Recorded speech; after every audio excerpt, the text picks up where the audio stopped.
Terima kasih pemirsa, Anda masih bersama kami di Showbiz. Ada informasi menarik lagi nih pemirsa. Jadi tahu kan pemirsa, kalau ada kata alas roban, apa sih sebenarnya yang terlintas di pikiran Anda?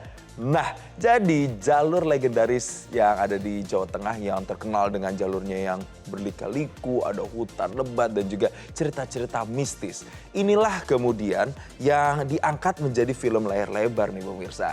Tapi menariknya saya juga berkesempatan untuk ngobrol langsung, gali langsung bagaimana proses syuting dari film ini bersama dengan pemeran utamanya, yaitu adalah Michelle Judith yang pertama kalinya juga nih dia main film horor. Gimana ya Michelle Judith main film horor? Ini deh.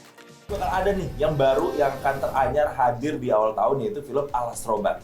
Jadi gimana nih kalau denger nama Alas Roban tuh yang terpikir, yang terlintas di pikiran Anda tuh apa? Kalau gitu untuk membahasnya, yang terlintas di pikiran Anda itu apa? Sekarang saya tanya juga nih sama cast-nya langsung yang terlintas di pikirannya apa untuk kemudian join sama film ini ya. Ada Michelle Judith di sini. Halo Michelle, apa kabar? Halo, apa kabar Kak Jason? Aku baik. Kabarnya baik ya. Yang pastinya fans-fans Michelle juga harus baik karena kita akan sama-sama nonton nanti film Alas Roban. Tapi first thing first nih, Michelle. Ini kan Alas Roban adalah nama tempat kawasan yang mungkin orang tuh taunya nggak angker.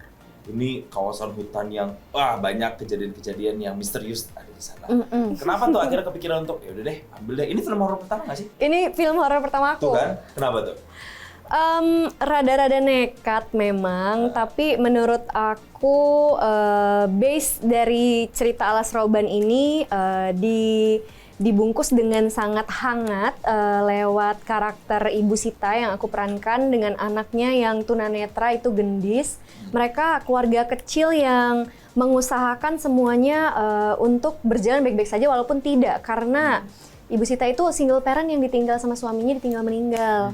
Anaknya juga bertumbuh besar yang ternyata buta parsial. Semakin lama penglihatannya menurun sampai akhirnya benar-benar tunanetra. Iya, kebutuhan khusus lah ya. Betul. Intinya. Jadi ceritanya cukup hangat, dibalut kisah keluarga yang cukup hangat sampai akhirnya mencekam dan berbahaya dan akhirnya menjadi tragedi. Menurut aku ini bentuk-bentuk skenario yang pelik. Terus juga alurnya tidak linear, tidak sepenuh-penuhnya drama yang biasanya aku mainkan. Terus juga ada bumbu-bumbu horor mistis tapi nyata. Menurutku ini kayaknya saat yang tepat nih kalau mau coba-coba gitu. Selama di sana tuh ada nggak sih yang memang yang ceritanya yang sampai ke kamu, terus oh iya ngalamin juga lagi, ada nggak yang kayak gitu? Yang paling kental banget di skenarionya itu legenda monyet putih di sana. Legenda monyet putih di sana itu kalau udah lihat itu katanya kita sial. Tapi pas aku di sana ternyata memang banyak monyet. Jadi hanya mitos belaka kayaknya. Nah ini apa mitos belakang, tapi kita tuh serem karena monyetnya tuh warnanya kayak coklat, abu-abu, ada yang kayak keputih-putihan tapi abu-abu, tapi ngeri ya. Jadi kayak ini yang mana nih yang mitos kayak kucing hitam yang jenis apa kan lucu-lucu, ada yang lucu, ada yang enggak, mana nih yang serem. Jadi kayak memang mencari-cari, tapi mitos itu kental banget di warga sekitar karena kita syutingnya di sana juga ditemenin sama warga-warga di sana, warga-warga Batang. Mereka ceritanya bilang ini beneran nyata kejadiannya. Beberapa hari lalu bahkan masih ada bus yang masih kecelakaan di daerah sini. Semua mitos-mitos itu berdasarkan memang dari tragedi yang telah terjadi. Banyak kecelakaan yang telah terjadi, kayak kenapa busnya bisa kecelakaan? Iya, soalnya tiba-tiba ada yang nyebrang. Tiba-tiba ada yang manggil, bannya kempes. Itu aku rasa udah beberapa orang yang aku temuin pernah lewat Alas Roban malam-malam bilang hal yang sama. Jadi aku pikir ini kita bukan membuat-buat nih, bukan membual-membual juga, tapi memang bener kayak kisah-kisahnya rakyat-rakyat ini sama teman-teman yang numpang lewat perjalanan di Alas Roban, kita filmkan, kompilasi jadi satu. Dan menurutku untuk kayak film horor yang biasanya mungkin kayak syutingnya 14 hari, 15-16 ya, kita syutingnya cukup lama sekali, aku rasa cukup detail sekali, cukup berhati-hati sekali, mengingat ini juga kan folklore ya. Jadi emang benar-benar mau dikemas seril dan nyata mungkin, maka kita syuting langsung di tempat angkernya di pohon besar itu. Jadi tim kameranya di pojok sebelah sini, kadang-kadang nanti bergeser sebelah sana. Jadi emang bener-bener jangan sandaran, takutnya tergelincir jatuh ke jurang. Iya. Tapi semuanya lancar kan? Nggak ada yang tiba-tiba ada yang biasanya kan cerita-ceritanya, oh ya ada yang kesurupan, ada yang ini, ada itu. Ada nggak sih kayak gitu? Enggak? Cukup mencekam karena kita sempat syuting di malam satu suro, Kak. Oke. Ya. Ada kejadian apa gitu atau ada peristiwa apa? Menariknya, gitu? aku tuh berangkatnya cuman tahu itu adalah tahun baru Islam. Oh ya udah. Terus kenapa kru-kru pada omongin, terus kenapa pada khawatir. Terus kita bawa gamelan dari Jogja.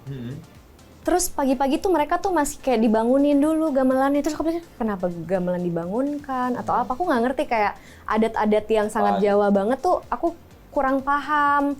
Jadi iya Bu, iya Mbak, ini tuh harus dibangunkan dahulu sebelum kita mainkan nanti untuk proses syutingnya. Aku ngerasain banget sih, kayak walaupun aku adegannya nggak ngapa-ngapain atau nggak banyak yang keribetan atau apa, aku ngerasain kayak punggung panas, kayak ada yang garuk-garuk di punggung. Ada yang kayak gitu? Itu tuh aku ngerasain yang tadinya aku tuh, jujur aku tuh berangkatnya tidak percaya apa-apa nih.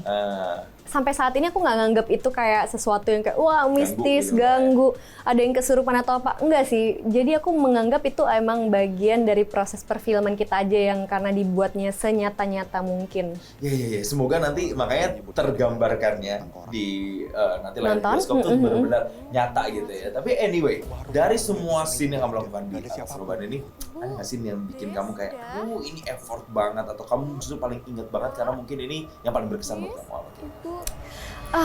Jadi di Alas Roban itu juga terkenal sekali sama bis bayangan. Jadi kayak ada bis yang lewat terus, tapi sebenarnya nggak ada. Jadi kita berasanya kayak ada bis, tapi jadi kita kalau nyetir tuh kayak ada bis nih. Padahal nggak ada. Pas lewat tuh nggak ada, tapi di depan kita tadi ada bisnya gitu. Nah ada proses di mana aku syuting di Alas Roban di tikungan itu langsung, aku lari dari atas, dikejar sama bisnya, tapi bisnya beneran. Tapi menurutku itu bis tua yang memang dicari dari tahun 90-an atau bahkan lebih tua lagi. Jadi dari tahun 89 mungkin bisnya yang kita pakai untuk proses syuting. Aku nggak tahu itu seaman apa remnya. Terus melewati jalanan yang emang bener-bener turunan, tikungan tajam, berliku. Terus aku harus lari di depannya. Kamu bener-bener dikejar tuh ya? Bener-bener kayak konsep ini syuting ya, bukan bis bayangan yang emang bis bayangan, tapi ini syuting dengan bis beneran. Itu tuh gak lucu banget. Aku tuh sampai cek yang kayak ini kolongnya aku muat nggak ya? Jadi kalau if something's happen, aku beneran yang kayak tiduran aja. Dan nggak pakai stuntman? Enggak. Harus kamu yang ngelakuin itu ya? Aku nggak tahu kenapa harus aku ya. Padahal bisa ya pakai stuntman. Iya. Nah itu dia kan. Padahal itu kan resikonya ya kita nggak resikonya pernah tahu, tinggi. kan? Kameranya jauh juga. Bener. Jadi aku dan supirnya aja dan kepercayaan hati yang batin kuat-kuat mungkin, kayak ibadah sekencang-kencang mungkin kayak. Terus Michelle nggak bisa 3 meter, harus kayak 2 lah ya segini. Itu kan deket banget. Iya. Deket banget. Kalau dia ngeblong atau ngegas dikit aja. Salah perhitungan kamu tuh gitu ya. Karena tikungan, iya amit-amit ya. Kalaupun kelindes kan kita juga karena di belakang kita nggak bisa mengira-ngira untuk kayak cepet-cepet jongkok gitu atau apa gitu ya. Kayak kenapa ya Kak? Aku juga bingung pas aku lihat fotonya. Ini real jalanannya emang berliku-liku kayak gitu dan ini masih kelihatan oke sih. Masih kayak kita masih bisa gini-gini. Aslinya tuh lebih nempel. Lebih nikuk lagi gitu. Lebih ya, menikuk. ya. Makanya masih banyak yang kayak bangkai-bangkai mobil yang jatuh ke jurang belum diangkat. Karena emang jurangnya masih dalam banget. Kalau gitu terakhir nih Michelle, apa yang bisa dapetin sama orang ketika misalnya aku nih atau teman-teman pemirsa Showbiz nonton masuk bioskop, nonton Alas Roban, pas pulang tuh dapetin apa? Dapetin value apa? Apakah cuman ditakut-takutin doang atau apa lagi yang bisa kita dapetin? Aku harap film Alas Roban ini membangkitkan ekonomi setempat juga, karena tidak sedikit dari kita yang aku rasa pasti banyak yang seneng sama wisata mistis, jadi mereka penasaran. Aku sempat tanya sama warung-warung setempat di dekat pintu Alas Roban.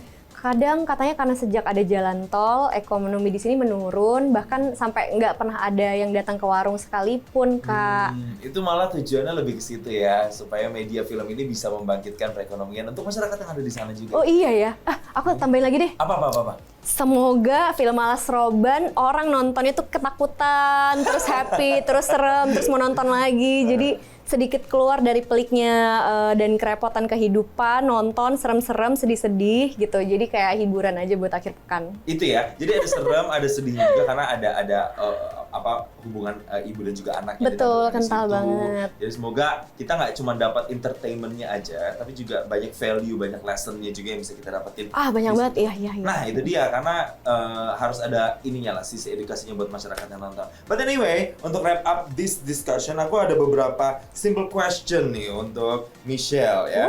Oke, pertanyaan pertama, jawab cepat kalau misalnya mau dijelasin sih nggak apa-apa ya. Michelle, pertanyaan pertamanya adalah pilih film drama atau pilih film horor?